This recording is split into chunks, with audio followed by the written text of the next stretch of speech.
top of that pop singer king. I am the incredible jet. You could be black, white, pink, purple, fat, skinny, tall, short.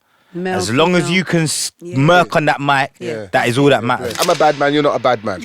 That's basically Grime. I'm a bad man, you're not a bad man. All these type of raves. Yeah. That was ram, no trouble. Yes. But there's no girls there. There's couple, but it's not really like before. You get me? There's a tune called More Girls. All right, go again. We need some more girls. Yeah. I'm saying, man, sort of from early, respects. And that came from us being in a rave, just freestyling, saying, right, there's beer. That's your tune, isn't it, fam? Yeah. The drum, the bass, the sound of London's and the UK streets. Jungle, UK garage and grime are 3 original black music genres that have influenced sound and culture throughout the world. So get your gun fingers at the ready as we go behind the BPM. Afrobeat, hip-hop, lovers rock, jungle, UK garage, grime, Afro swing. With its fusion of Caribbean, African and American sounds all served with a UK twist, Britain can claim to be black music's most innovative hub. This is Sounds of Black Britain. This episode is all about the rise of jungle, UK garage and grime. 3 innovative, black-led EDM movements that changed the way we listen to music, rave to it, and the fashion around it. Joining me to dig a little deeper into things are General Levy and Frisco. You guys might not know this. So on the podcast already, we've spoken about ska, we've spoken about lovers rock, we've spoken about reggae. We haven't spoken about jungle, and we haven't really gone deep into grime. So this is why you 2 experts are here today, so we can talk about it. But one of the things I've really enjoyed doing is actually tracing the origins of these genres. We've spoken about jazz, funk, and soul, and how that's a big part when it comes to sampling and hip hop. So I'd love for you to tell me the origins of jungle. In your opinion? Well, I came into jungle fairly late after its invention, you know what I mean? I came fairly late into the scene because I was doing reggae, dancehall DJ. I heard about jungle from about 1992, 93. Okay. So, and then I did my track 1994. I basically came in through M-Beat, a prominent producer at the time, and they approached me to do the track. I was actually living over East London at the time. I'm from Northwest London, but I was staying with my baby mother, Michelle, and she was a big junglist, you know what I mean? And we used to go there and hear her getting nuts to this thing on the radio. So I got in, okay, we see where I go on. So this is how we kind of flow into the team. It's the girls them, you know what I mean? She liked the thing. I was a reggae, I was a dancehall man, and I'm from Northwest London, where in Northwest, there wasn't really on the jungle thing. Right, okay. There was predominantly a reggae community where I come from, dancehall community, so it was like a new thing. And then started to go to a few dances and that. And then I was approached, apparently M-Beat, who was a jungle producer. Right. He got in touch with her to get in touch with me to get into this jungle, to do a jungle track. So what had he heard from you before that point? You said you were reggae dancehall DJ. Yeah. What kind of stuff were you putting out? I did a track called Them No Wicked. Okay. Which was like a kind of like a hip-hop kind of reggae track. But you had tunes before that though? Yeah, I had beer tunes before that. You had dancehall tunes, and all them tunes. Yeah. I mean, MB actually... So he would have known them songs. Yeah, I was doing a lot of stuff because before 1993 it was when I kind of heard about the scene, but I'd been on the UK dancehall like radar for like since about 1990, 91. So I'd kind of built a name up for myself. So I was already out there, but just in a different genre of music. Right, okay. It's interesting because today I feel that less people jump on genres of music that they're not known for making. Yeah.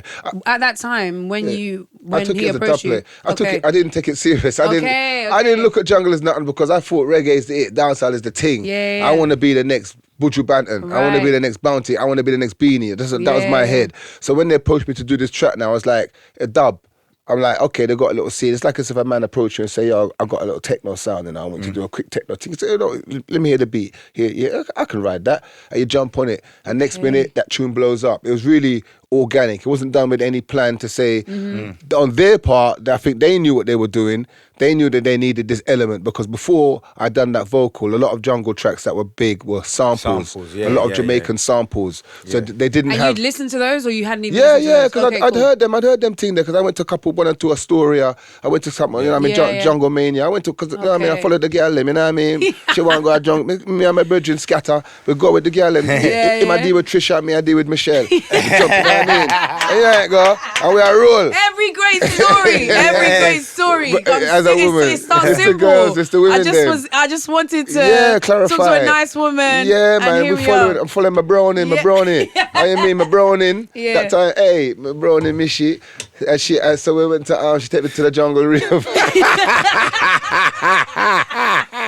I was all right, we're going for the jungle thing and looking. And next minute, they did the remix of the, I heard Marlon, they were doing 1 or 2 remixes of reggae tracks and dance that I'd done, experimenting with my voice. So it was just a link up now. So because he actually liked Michelle from school, because they're East London, he come from East London, she come from East London. Right, okay. All right, so he kind of fancied her. So when he heard that she's dealing with the big general, she had to deal with the big general. It was basically that. It's like, yeah, deal with the big general. Oh my So, God. you know what I mean? Let's make a link. So that's what MB did. Let's make a link, fam. You know what I mean? He couldn't believe it because he didn't like her from a long time. That's from actually, school. that is Yeah, hilarious man. to From me. school, he did check for us. I'm learning loads. First of all, Yeah, thank man. you very much, Michelle, because without you, you know, where would we be? Nah, we don't for even real. know. I had to big up Michelle in Yeah, my book. I had 100. to. Because really, I might not have made that link with MB if it wasn't for her. Jungle has been called the sound of urban Britain. It takes dance music back to its black roots. It emerged in the late 80s as a breakaway from the rave scene when DJs started experimenting with black sounds. Until then, rave music attracted a largely white audience, but Jungle's rhythms and bass lines appealed to black youth. Emerging in the 1990s, Jungle was the rugged child of dancehall, hip-hop, and electronica. With its mixture of heavy bass lines and moody melodic samples, often fused with rapid, ragga-inspired raps, Jungle was like old-school dub remastered for a new generation. UK Garage was its shinier, more smiley-faced cousin. The bass was turned down slightly, and melodies came more to the fore, which led to the kind of commercial success that largely evaded Jungle. Distinct from the more soulful US version, UKG was unmistakably black and of the streets. Grime burst from the youngest bedrooms in East London in the early noughties. With its hard, harsh beats and homemade aesthetic, it was the antithesis of the UK garage sound and raving scene, and it made stars of a slew of young producers and spitters who made themselves household names. So for the uninitiated, this is the Black Curriculum Podcast. The whole point of these episodes, the whole point of this series is that we want people to really understand the history of Black British music. So for anyone that doesn't know, you keep saying my tune. Yeah, incredible. The track was incredible. This is how we came about with the track Incredible, how we linked up with Marlon, M-Beat, and the Rank Records crew. Big up Junior Hart, big up the Rank Records crew, big up Shora, big up everybody who was involved in it, because it was an organic thing. Big up Mishi, everybody, because I wasn't really a junglist before. I was a reggae trying to do I had 3 awards. I already had 3 awards from 1992 for the best reggae album, Wicked General, the best single, which was Heat, and best reggae singer. So I'd already picked up awards in reggae from 1992. Yeah. Then I got signed to London Records in 1992 as well. So when I got signed to London Records, which was Pete Tong was my A&R man, I had a good profile out there. I was in magazines and that kind of stuff. So I think I'd already had a good run in the dancehall reggae scene in the UK. Plus, I just got this deal with London. Then I was approached by Rank at that time, Marlon, basically. We got this little jungle thing going on. You want to come true? And I said, boy, I'm signed in her. And I said, all right, I done the tune. Then I told my manager. He said, okay, you shouldn't have done that. All right, you're signed. You shouldn't have done that. But don't do the video. And then I did the video. I did the video. And then the tune come out. It went and to blew up. Wicked. Went to number 28 because this was an independent label. Right. So then what happened?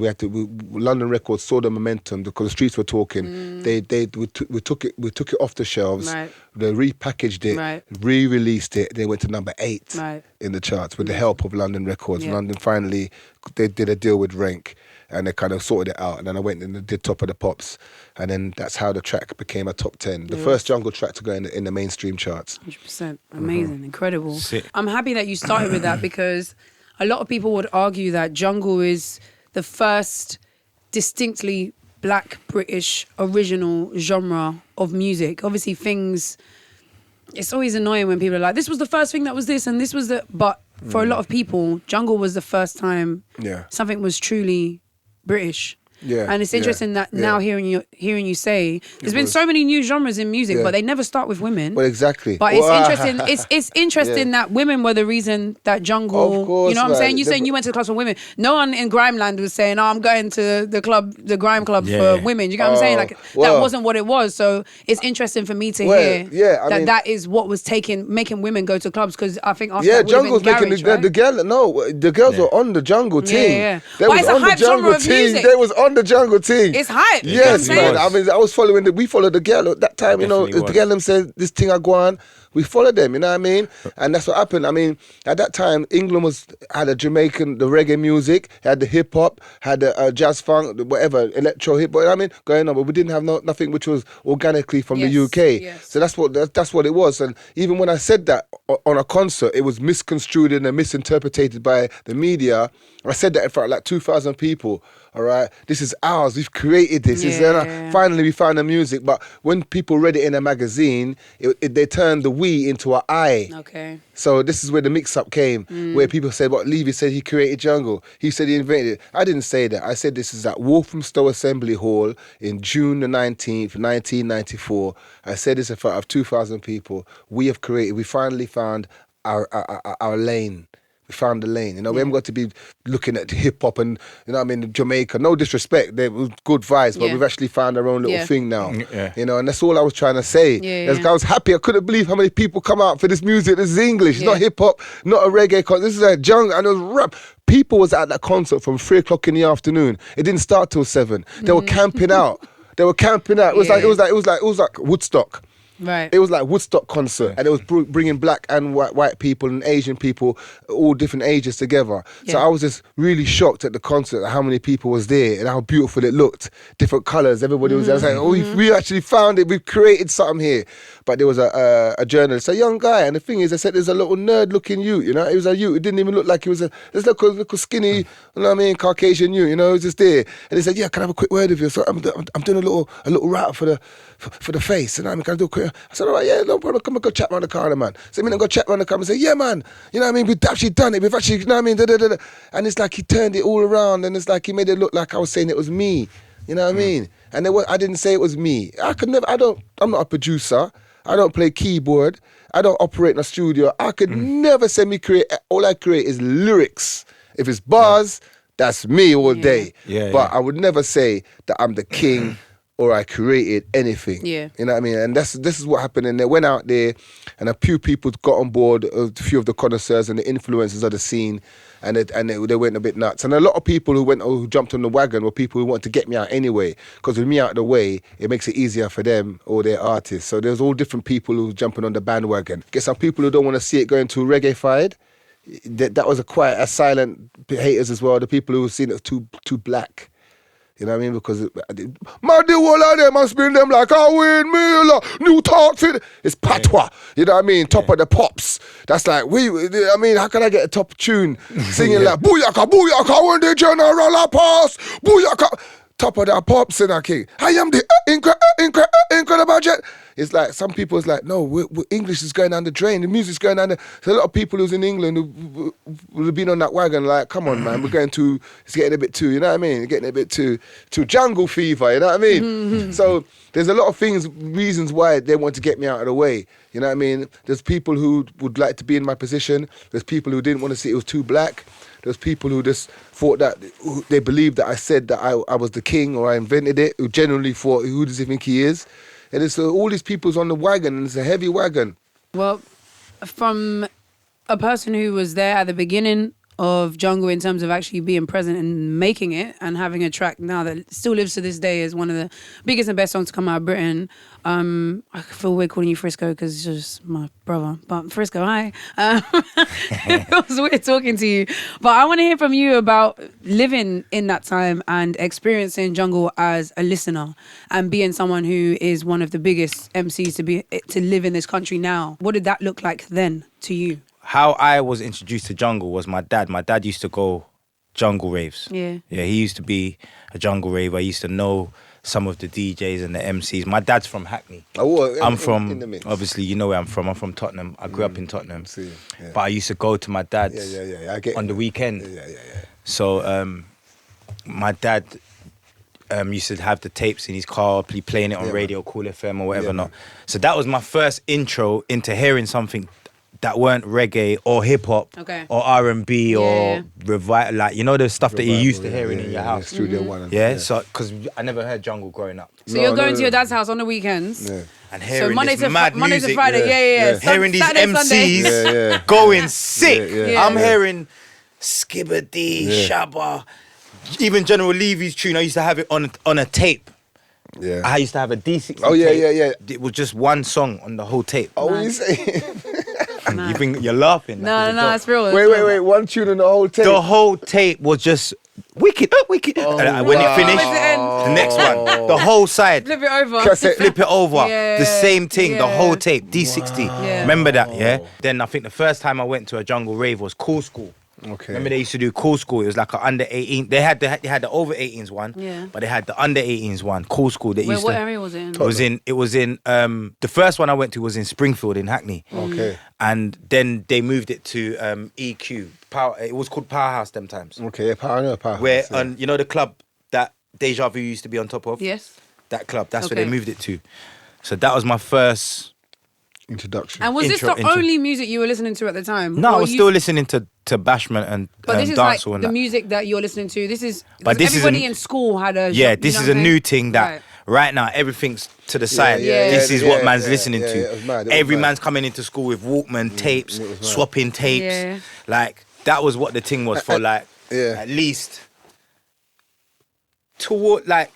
throughout my whole secondary school life until it got to like maybe year 10 is when the garage started to come in. Right, okay. You get what I'm saying? And did you start MCing around this time as well, or you just purely I was listener? MCing to jungle. What are you talking about? Okay, so you was MCing... Not anyone... as in when you started writing lyrics? When I first started writing lyrics was to jungle. To jungle, okay. Yeah. Right. First lyric I ever wrote Wicked. was a jungle lyric. Right, okay. Mad. Yeah. It was amazing. So Incredible went to number 8. Yes. Was there sometimes people will see, it happens in a lot of scenes where, the first song breaks through, that song from a new genre goes high in the charts, and then all of a sudden you see loads of songs are coming through. Well, Did that happen with Jungle? No, they didn't want the vocal. Yeah. They didn't. The vocal, that's what I'm saying. That's what the problem was. It was going too vocal orientated. Right. I mean, my track and also, what's his name? UK Apache with the I Am the Oh, yeah. Shy Effects. These two tracks was a two kind of premier jungle tracks. Yeah. I'm telling you, these two. So Facts. those two songs Facts. are, I don't want to say mainstream, but they're the songs that even if crossed you're outside over, of the scene, they you're went- going to know of them two Them songs. Yes. them tune bust the scene. And then after that, nothing. All right, because and it's like they changed the direction of the jungle from there. Okay. They changed the direction. It became more DJ orientated. Okay. And or the DJs with the live MCs. You get the Skibbers, you get the Shabbers, Right. Yeah. you get the Harry Shotters, you get the MC. But MC Det was there from the beginning anyway. Yeah. But what it was, it's like as if they kind of arrested the development of the artist. We were artists because I remember I was already coming from another Yes. genre of Yeah, reggae. yeah. So I was already kind of seasoned as an artist already. Yeah. And so was UK Apache to us because he'd kind of flirted with reggae. He had one or two dancehall tunes out before the jungle hit Nutter. So we were artists, and I personally think that they didn't want it to go in, and I don't know why, man, but they didn't want the artist to have the control. I mean, even when I done Incredible, if you see the cover of the cover of the record, my face ain't on it. Right. It's M beat. Right. So you could tell that the kind of the meds that was on. Yeah. It's more of a DJ orientated thing. DJ producer. Yeah, it's a led. DJ, Yeah. big DJ name featuring. You've got to put your Little glasses name. on to Yeah. see the name. So I think that's what they were kind of.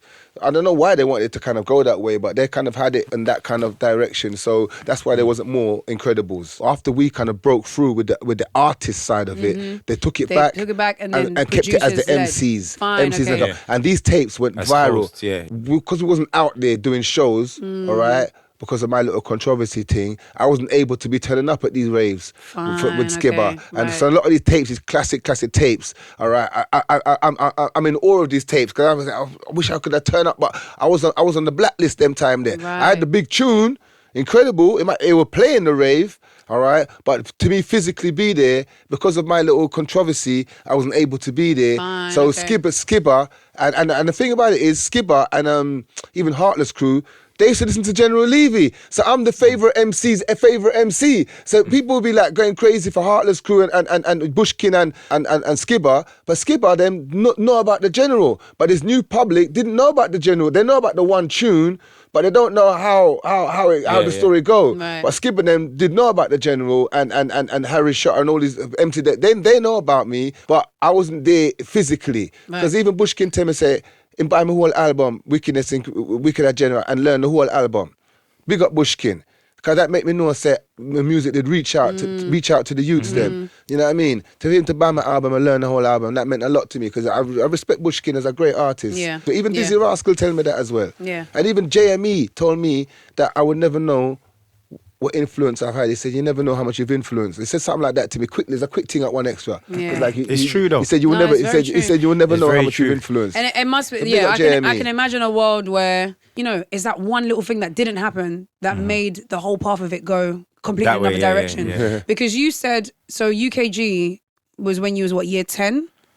Yeah, Year about 10, that, year 11. 9, So we're talking- between year 9 and the end of school. Why do you think then, Frisco, that Jungle had that one path, but then UKG, there was non-stop, top 10 hits, artists were actually front-facing, you knew who was singing on the songs. That's all in my book, And man. what do you think the difference between the two were? I think because the people that were in control of the scene in Jungle, their narrative was to not have artists.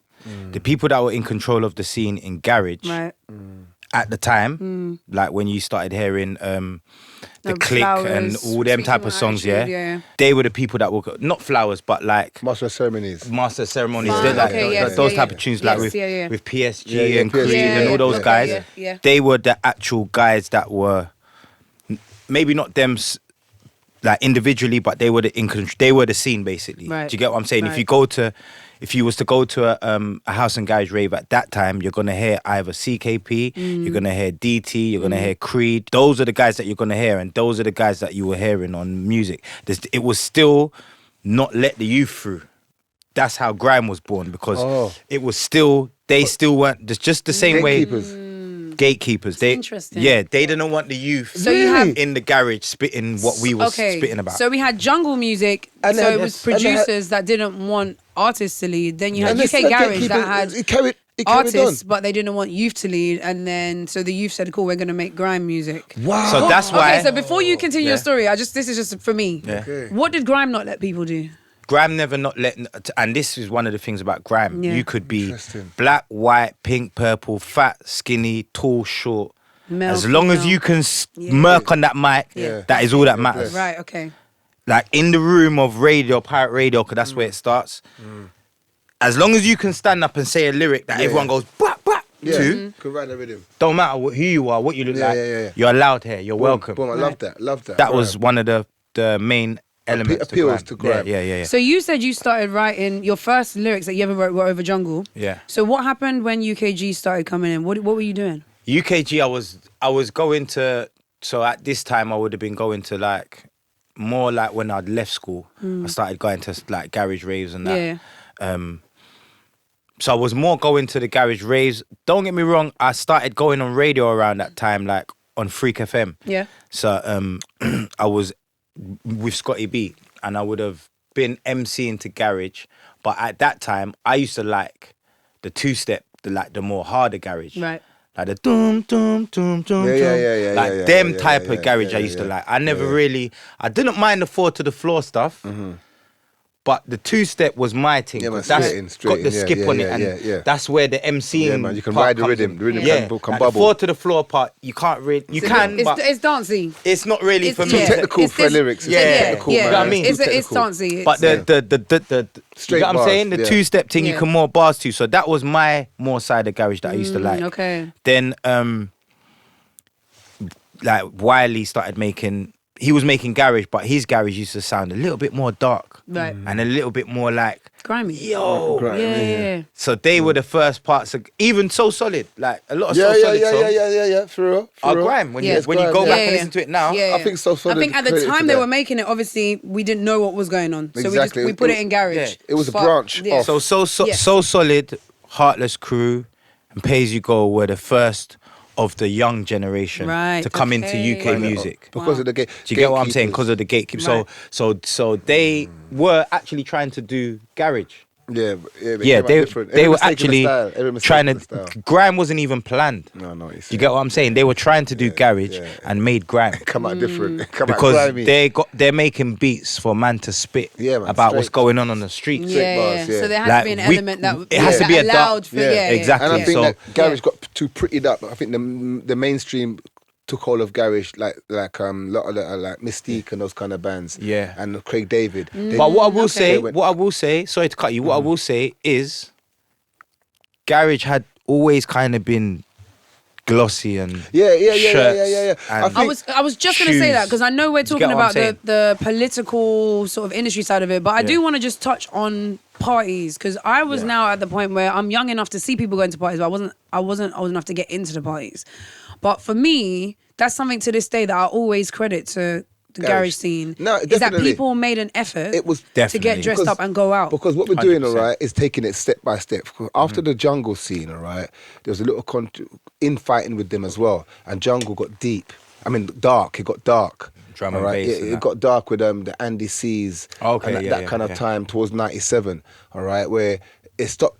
The smiley face of jungle was over from about 97, 96. Because remember, when jungle first came out, it was at the happy tea. There was so much money flying around. It became infighting. Not just my situation, but there was other situations within the jungle scene, and it got darker.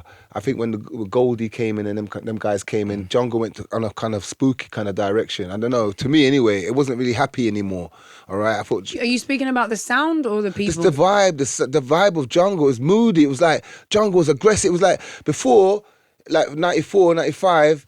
It was like it was more party vibe, and I felt that towards the 97, it was getting kind of dark. So do you think that's what made space for garage? And I think that garage took advantage of that, and I think a lot of the garage kids knew the jungle story and learned from the mistakes of the jungle man then, especially on the business side. Right. When it comes to the marketing and when it comes to the presentation, and they glossed up the thing, because when garage come out, you had to be on a guest list to get in certain garage raves. There was a guest list. Wait, sorry, what was there before? No, it was just a normal rave. You go in the normal rave. All right, but then there comes some guest list thing. There was some guest list. And you had to be wearing certain, it was a dress code. Gucci and Versace. Okay, cool. And Jungle was on that. Jungle was a raggo thing. Right, okay. You know what I mean? Jungle was a raggo thing, but Jungle got uptown. Let me ask this then, because now, one of the things that I don't love in party culture is tables and people buying bottles. Well, this is garage brought all that in. Okay, so that's what I was gonna ask. So who started tables and buying bottles? Garage, man. Okay, right. That was a pure guest list and pure VIP. Everybody wanted their pound VIP. Gary was telling you, are you going to the rave tonight? I'm on the VIP. It's like, I don't even hear about the rave. It's like, Gary was killing you with that. You know, I'm on the VIP. You know what I mean? Everybody's want to be on VIP. One of the things I've really enjoyed doing whilst hosting this podcast has been to talk more about, because I think people automatically assume, there was no women around. Everyone's sort of like, no one ever speaks about the women. And yes, there's obviously a sort of, it's not equal in terms of how many men to women there are, but there are always still there's always a very present space and place for women in a lot of these genres of music. 100%. We've heard obviously about the fact that it was Michelle that was even getting you to go to these parties. We do it for the girls. I'd love to hear for the garage scene, in terms of artists, we know obviously there were artists that were putting music out, but did you guys see and feel that there was space for women in these spaces, whether they wanted to make the music or go to the parties? Even though jungle obviously was a genre of music that welcomed women into the clubs, do you feel like garage was something that really allowed women to... It did. I think so. I think what happened with Definitely. Grime, what Grime should have invited the girls then more. It was a pure gangster thing, which was cool. It was an attitude. The man named up on this thing, everybody dead. I'm the baddest man in the room. Nobody can test me. Everything dead. Everything dead. That's Grime, fam. Every man dead. Nobody can't test me. Anything test dead. Everybody, you know what I'm saying? That's what it is. That's basically the topic. I'm a bad man. You're not a bad man.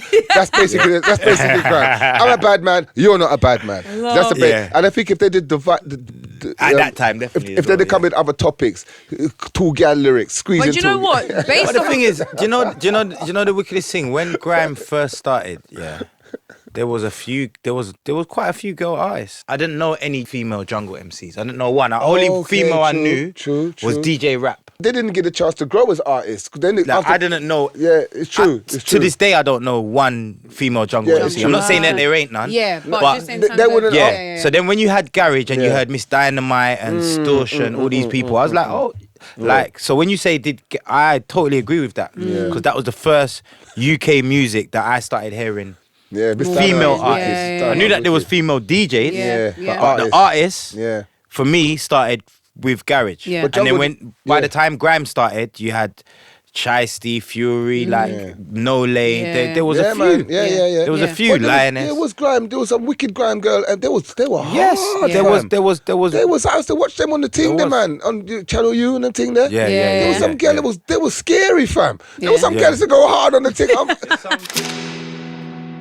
Grime started small in the bedrooms of young black kids in East London, fusing styles that had gone before it to create something fresh. It grew into a music form loved, respected, and copied the world over. But I do want to touch on, especially now we've got two people in the room that are from different generations and styles of music. Something that always happens across the world is how music and culture relates to the political side of life. Yeah, and it would be interesting to hear from both of you, from a grime perspective and a jungle perspective and a reggae perspective, coming from England. How did you see the music that you guys were listening to and making and rapping on and writing lyrics to? Did you see it affect or be connected with the actual political state of the country?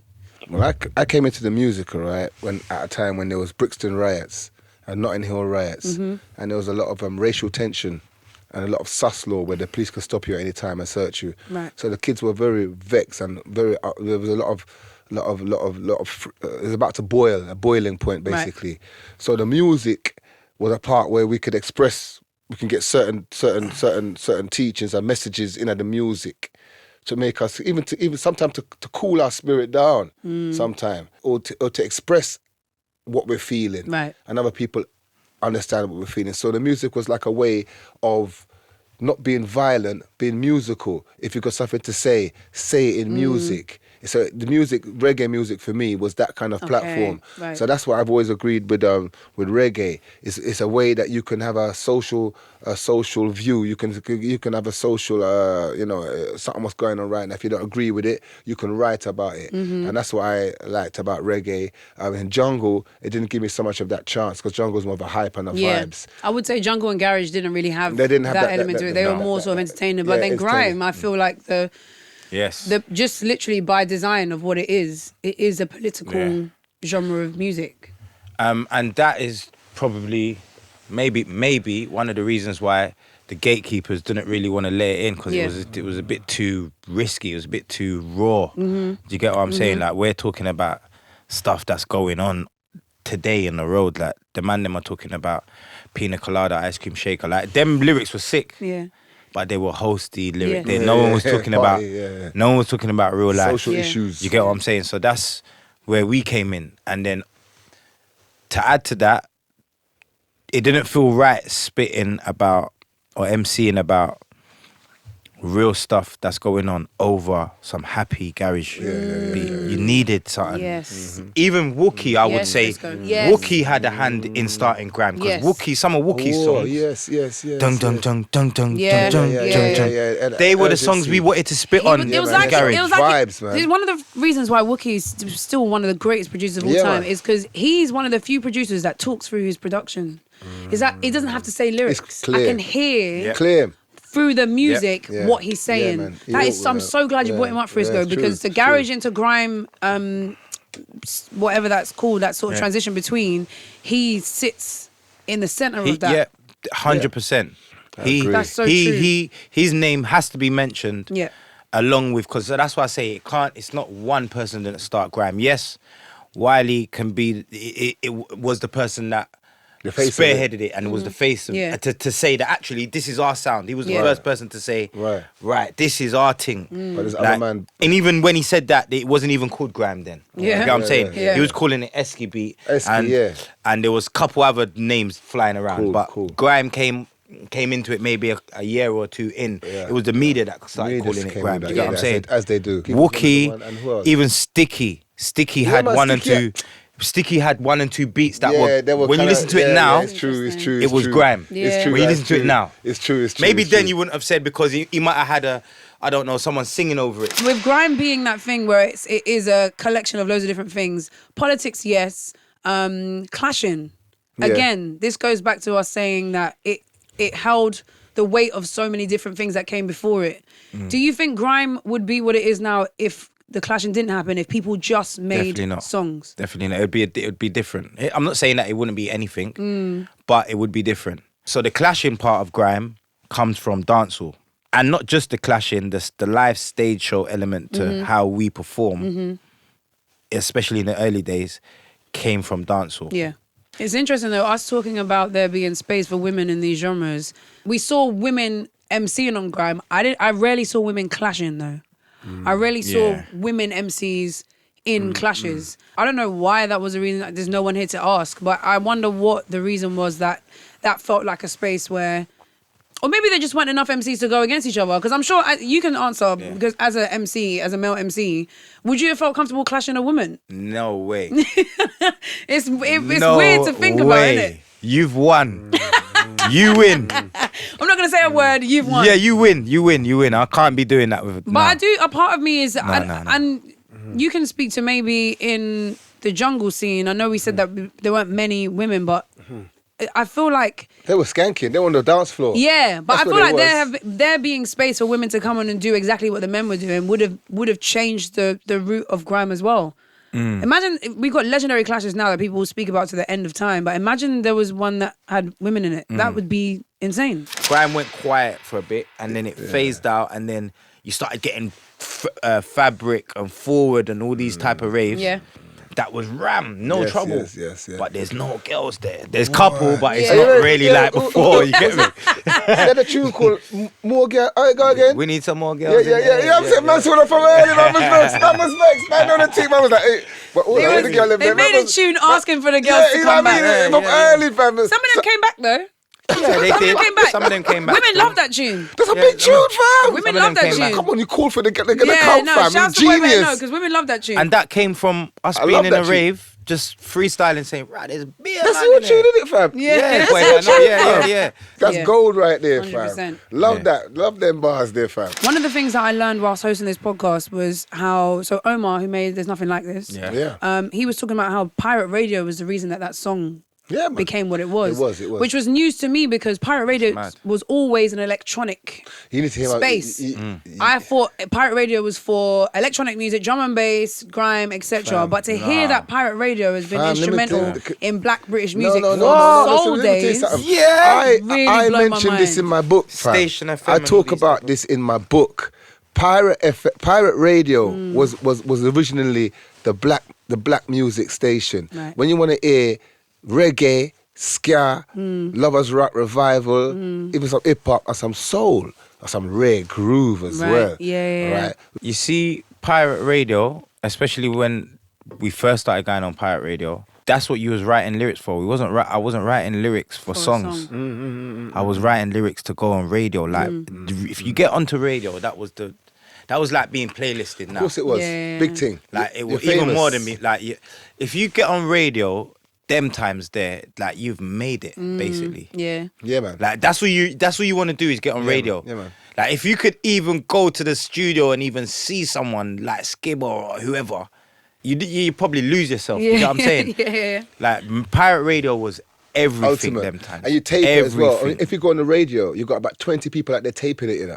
Oh, I was You one got of the the tape. people. You I got had the to tape. when You my did- when you my did the brothers tape. first went on radio. My only job was to wait for the show to start. Yeah, and then- tape and it, yeah. record it. You record it, and I had to fam. sit there, and then when the tape finished, I had to Turn quickly it over. take it out, flip it over, Fam, and press record again. Yeah. Fam, we That went was on- my job. When we went on the radio, pirate radio, and we DJ Panaman show, you come Panaman show, this DJ, chat some lyrics, you just chatting, the man's playing tune. Yeah. And then you went home, and somebody will come in and say, I just heard you on the radio. Your head like this, fam. Yeah. Your head's like this.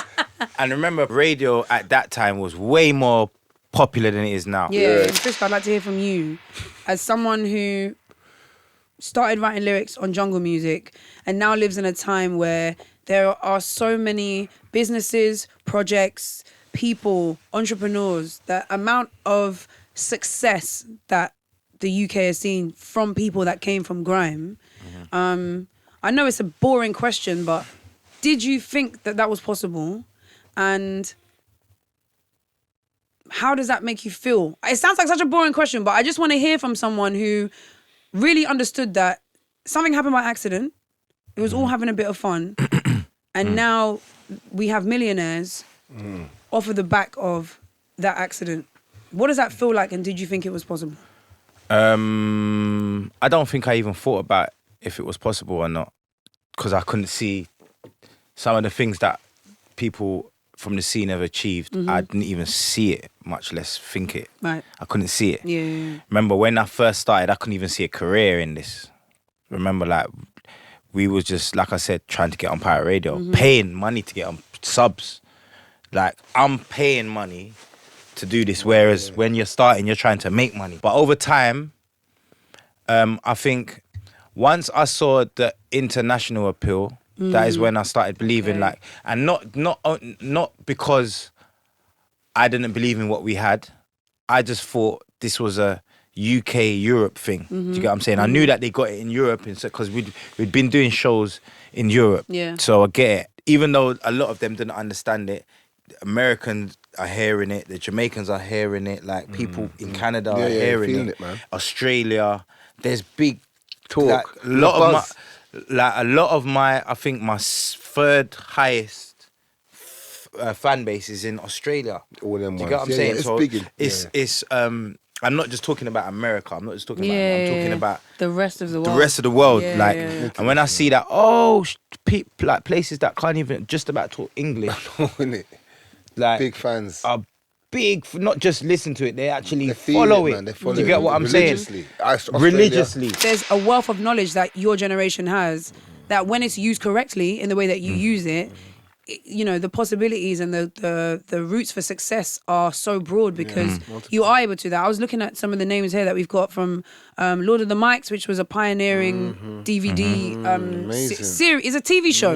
Let's be honest. It's a TV show that was released on DVD. SBTV, Jamal Edwards, may his soul rest in perfect peace.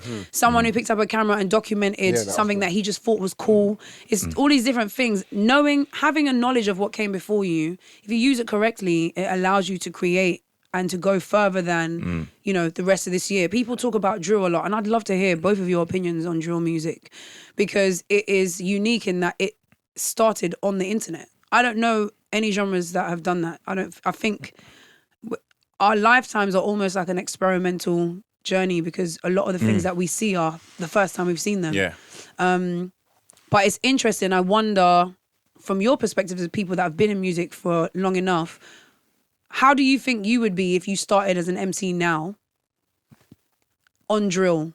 What do you think your careers would look like 10, 15 years from now? Because drill obviously is an offshoot of, just like grime was an offshoot of different things, drill was an offshoot of all those things as well. Yeah. That is a really good question. So bearing in mind, you came up writing your first lyrics to Jungle. Yeah. So I imagine a drill MC probably came up writing their first lyrics to grime. To grime. I think if I was to start writing to drill, I would have grown up listening to maybe some of the early rappers and like some of the early grime artists. Now, my favourite people would have been, like, to me, when grime first started, or around the early days, all the MCs were like superheroes. They were so different from each other. You know what I'm saying? Everyone that came was about to spit. They said something crazy. Then the next guy, he sounds nothing like him. But he's saying a mad thing. But the style that he's saying it in. Man. So to me, I used to liken it to superheroes. Like, everyone's got their own kind of thing. You get what I'm saying? So I would have just latched onto someone that, like, one of my favourite superheroes. That would have been my thing. Whether it would have been Dizzy, would have been D-Double, would have been Skep, would have been Frisco, whoever. I would have latched onto someone and said, "Rah, that's my style," and then put my own twist on it. Do you get what I'm saying? So that would have been, and then obviously the beats, the drill and grime share similar tempos. So the tempos are similar, but then the pockets are different because of the drum patterns. So to me, that part, just as a technical MC, that's giving me like dancehall-y kind of vibe. Okay, Do you get what I'm okay, saying? yeah. So on that part, that's being the you're gonna ragga- hear a you're the- dancehall yeah, influence come ragga- out of it. You yeah, get what I mean? Patois. Yeah. So that would have been my kind of angle to kind Ragga, of you'd have gone on a ragga angle. yeah, because when I hear drill, when I hear like dancehall style over drill, it sounds so sick to me. I think it sounds so sick. I agree. Do you get what I'm saying? But that's like when how- you do it yeah. right, when you do it right. But Do that's you know how what's so funny about what Frisco's saying? He has a son Yeah. who is of the right age Yeah. to have his favourite, his own dad. Yeah. Yeah. So exactly what you just said Yeah. is like, but then be in a time where drill music is drill music. Yeah. Because he can go and make grime if he wants to, but in his space and in his world. No, of it's where he world. lives. Yeah, it's Yeah. So that must feel weird. Keep I it don't know. moving. I always Yeah. think having children's man because it's you, but later, later in the world. It's like it's especially because he does music as well. Yeah.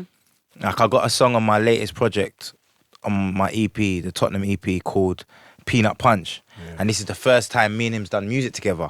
So even just doing that and shooting a video for it was a milestone for me. Like it meant so much to me, innit? Because he's been asking me for ages, like, oh, let's do this, let's do that. Like I got this song, he sent me bare songs before, and I'm like, it's not the right time yet to do it, but trust me, it's coming. Like, I know when we do it, it's gonna be a banger, and the song that we done it is a banger.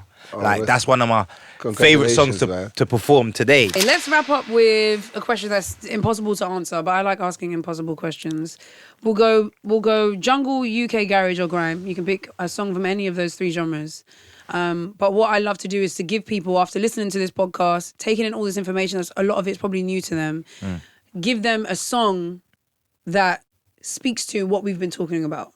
So if someone said to you right now, I always use an alien as an example. If an alien asked you, what is the song that is going to sum up UK, black, jungle, garage, or grime? What's one tune? Doesn't have to be loads, but just give us one song. To sum up all the genres? No, just go with your gut. What's the one song that, it's just an entry You know point. what They're came going in to my listen mind? to other things. You know what came in my mind? But what's good? Yeah, go on. What's it going to When be? I'm weak, you say that I'm strong. That's a big tune When still. I don't know what song this is. Peter Bouncer, Jungle, Congo Natty. Congo Night, okay. I'm a junglist. Yeah, boom. You remember the bass line drop on that, Yeah, fam? I big love tune, that. big Kills tune. me, man. That gets me. I that don't one. think that is an impossible question. It is, but it's supposed to be. Play that one. Don't be Yeah. stressed out. Look, your eyebrows are I'm touching. I'm stressed random. Your eyebrows because I'm are- trying to answer it. No, but just go top level. What come in your head? This is Your someone favourite who, tune? What bearing tune? in mind, this whole podcast is about us talking about the history of Black British Yeah. music and culture. I've so got a it's just, few. It's just a song. It's Can I just, say more than one? Okay, sure. Yes, break the rules. Yeah, I think I need to say more than one. I'm gonna say another one as alright, well. Do you know what? All right, I'll put it like this. If someone that wanted like a history lesson on UK music from like then till now, there's songs that I would say for every... Genre, generation.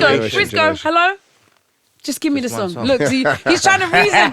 He's trying to reason. Technical, too technical. What is the song? I've listened to the podcast. Wow, all this information is so amazing. You know what? I want to get into everything these have been talking about. Song number one is... Song number one. I know exactly what it is, and I can't believe no one said it. I'll wait for you guys. What is the answer, Frisco? There ain't no answer. There's not a right or wrong answer. No, to this there question, isn't. That's why I but- say it's impossible. So just pick a song. They're gonna listen to loads of other songs after. But alright, if I be honest, it's gonna be biased and it's gonna be a song that I like. I'm Okay. just picking your That's song what that I want. I like. We want your opinion. I don't want to. Oh, you just want a song that I like? I don't want a song that you don't That like. used to bang a lot. A tune that used to bang secretly. Like, it used to, like, on repeat. What is it, Frisco? I've had a Okay. few. I can see that the song is hit. It's in front of me. I can see it on your face. There's a few. What Alright. is the song called? 3, 2, 1, go. Murder, Kalashnikov. Wicked. Cry, Swiss. Yes. Tubby T. Me no wanna bling Oh, bling. baby, Me no oh, wanna baby. pinky ring. I love that tune. I love that tune. That's I love that tune. a Yeah. big tune, yeah? Them three. There's another one. This guy is making a whole playlist now. There's look. something else. Getting in. There's something else. Kano, P's and Q's. Hello? I just wanted one song. You've given me I'm four gonna give you songs. 5. Okay, Let me fine. just give you one more. Okay, one more. And if we bring it forward a bit. And this is me purposely not saying none of my songs, by the way. Yeah, okay. I would say Skepta. Skepta Shutdown. Yeah, that's your Because final five. these are all moments. All right, okay. Yeah, these are Look at all him. moments. I can see he's stressed because he's still got more songs. Yeah. Go, you said you were I going to give me know, another man. one. What was the other one you were going to give? 21 seconds. Oh! You lot are getting on my nerves. You're getting on my nerves. 21 seconds. You didn't say incredible. The fact that none of you said incredible. I can't say my own tune. I'm not saying. You can't say our own You tune. had a cassette tape. Yes. How long were cassette tapes? I think they were 80 minutes. There was, I can't say my own 60, tunes. there was 120. Yeah. And You had a cassette tape that only had one song in it. Yeah. No, but And you made incredible. Yeah, but I can't and say- I asked you both Yeah.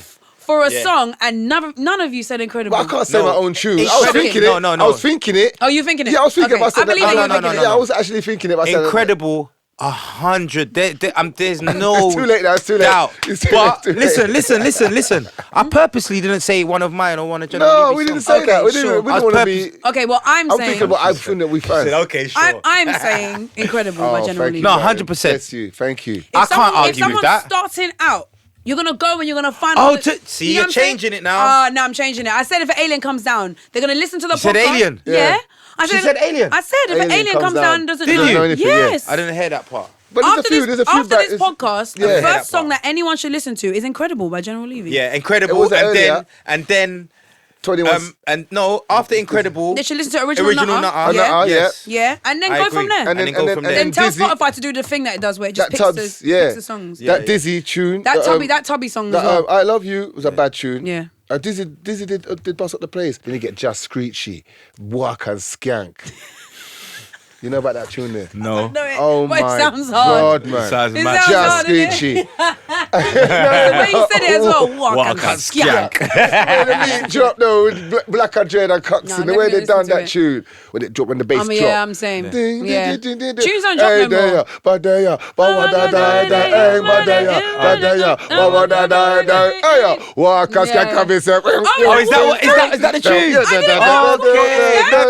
Oh, yeah, Walk I and love Skank that come and tune. say, walk and Skank. You go there. I love that tune. I had no idea that tune was called Walk. Neither did I. Guys, thank you so much. Yeah. This has been a pleasure. I've learned loads today.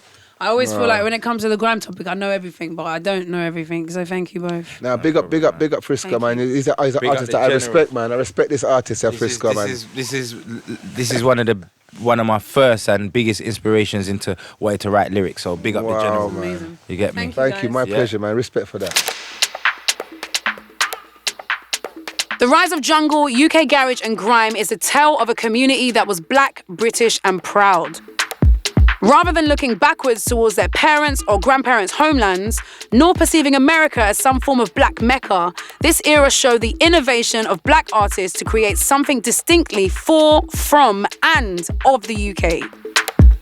Jungle, UKG and grime couldn't have happened anywhere else, and that is the truth.